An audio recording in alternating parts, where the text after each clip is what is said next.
Baby Teddington Bear, known as Baby Ted, had his friend Barnaby round to play. They were alone in the house. Mr. and Mrs. Teddington were out somewhere, cook had gone shopping, and the maid was hanging washing in the garden. "Why is she hanging out all those sheets?" asked Barnaby. "You can't see anything for sheets. There must be at least 100. Baby Ted tried to look important. "We had a visit," he said, "from a girl called Goldilocks. She ate my porridge, sat in my chair and broke it, and slept in my bed. Well, she tried all the beds, but she liked mine best." "Oh, her," said Barnaby. "That's nothing new. She's always going into houses and doing that. She's been in our house twice." Baby Ted sighed. Barnaby lived in a house even grander than Upper Crust Villa, but Baby Ted cared nothing of that. Barnaby was a year and a half older, and he owned the biggest marble in the world. It was as big as a golf ball and made of glass with lots of twirling colours inside it, red, yellow, blue and green. Baby Ted tried hard to think of something nearly as wonderful. He took Barnaby up all the stairs of Upper Crust Villa. On the left side of the staircase were framed portraits of all his ancestor bears, Sir Sitwell Teddington, Baron Sprawlbetter Teddington, and great-great-aunt Dame Ida Downsnuggle. From the top stair the banister wound its way to the bottom stair like a shining brown snake. "I'll go first," said Baby Ted, and whooping he slid down the banister, shooting off at the other end with a crash.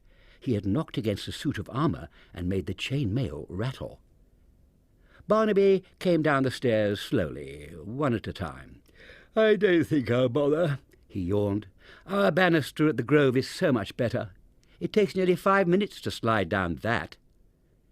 He poked the suit of armour. "Who's that when he's at home?" "Oh, that belonged to a great-uncle 10 times over," said Baby Ted. "He fought in the Battle of Bearsworth." "My great-great-uncles fought there," said Barnaby, "and they fought in the Battle of the Bulge." Baby Ted was silent. He tried to think of something to say next. Mabel, the maid, came in from the garden, muttering. Then Baby Ted's eyes lit up like limpid pools. He had thought of something so wonderful it made his voice go all funny.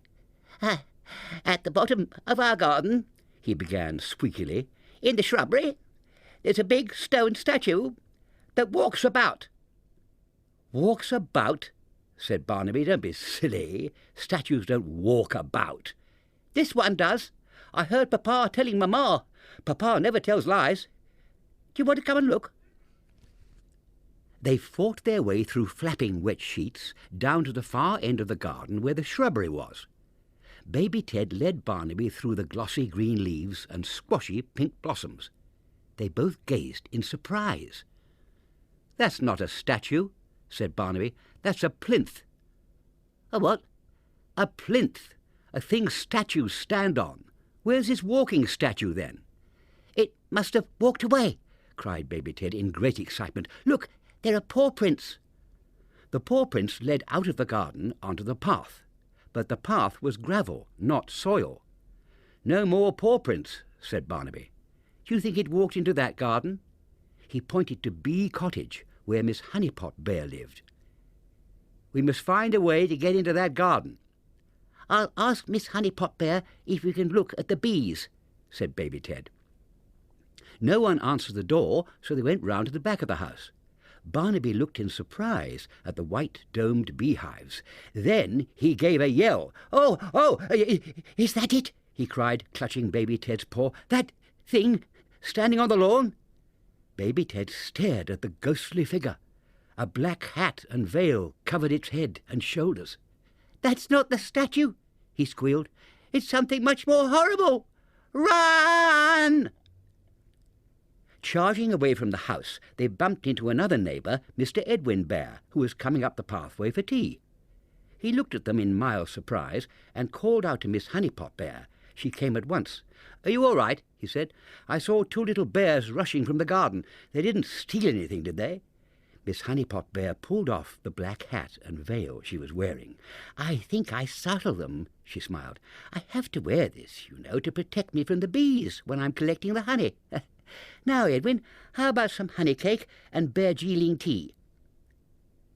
Baby Ted had never seen Barnaby tremble before. Are you quite sure it wasn't a statue?" said Barnaby. "Quite sure. The statue is a bear. That wasn't a bear. It was much more ugly. Shall we go down to the village or into the park? The statue might try to find a plinth in the park." "I've had enough of statues," replied Barnaby. "I've had enough of plinths. I've had enough of everything. Let's go back to your house for some lemonade." Mr. and Mrs. Teddington were home again and in the garden. Mrs. Teddington was snipping away at a laurel bush. She loved snipping things, and having snipped all the flowers, had now started on the bush. Mr. Teddington was admiring a statue in the middle of the shrubbery. It was a life-size statue of a bear, with leaves on its head and a sort of robe round its body, all in stone. "When did it come back?" squeaked Baby Ted. "Did it walk back? Did it climb up on the plinth by itself?" "Walk? Climb? What are you talking about, you silly boy?" growled Mr. Teddington. "It's been away. It wasn't there this morning," said Baby Ted. "Of course it wasn't. I sent it away to have it cleaned," replied his father. Barnaby began to smirk. "Well, I didn't know," said Baby Ted, sounding a bit sulky. "I thought it had gone for a walk. It often does. You said so." "I said so? When did I say so?" "When you were talking to Mamma the other day. You said it was a roaming statue." "Oh, my ears and whiskers," groaned Mr. Teddington, sitting down rather suddenly on a clump of clipped clematis. "Not roaming, boy, Roman. I said it was a Roman statue. Haven't you heard of the word Roman? What do they teach you with that expensive nursery school of yours? The Romans came to this country many, many years ago. They invented bathrooms." Mrs. Teddington had stopped snipping. She noticed that Barnaby's smirk was getting wider and wider. "That statue," she said, pointing her garden shears, "is of the Emperor Tiberius. He was a friend of one of Mr. Teddington's ancestors and gave him the statue. Have you anything like that in your garden, Barnaby?" Barnaby's jaw dropped open. He didn't think he had.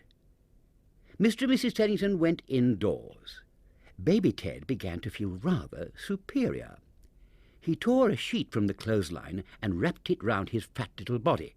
He picked up some laurel leaves and twined them round his head. "Look at me," he said, almost snarling with pleasure.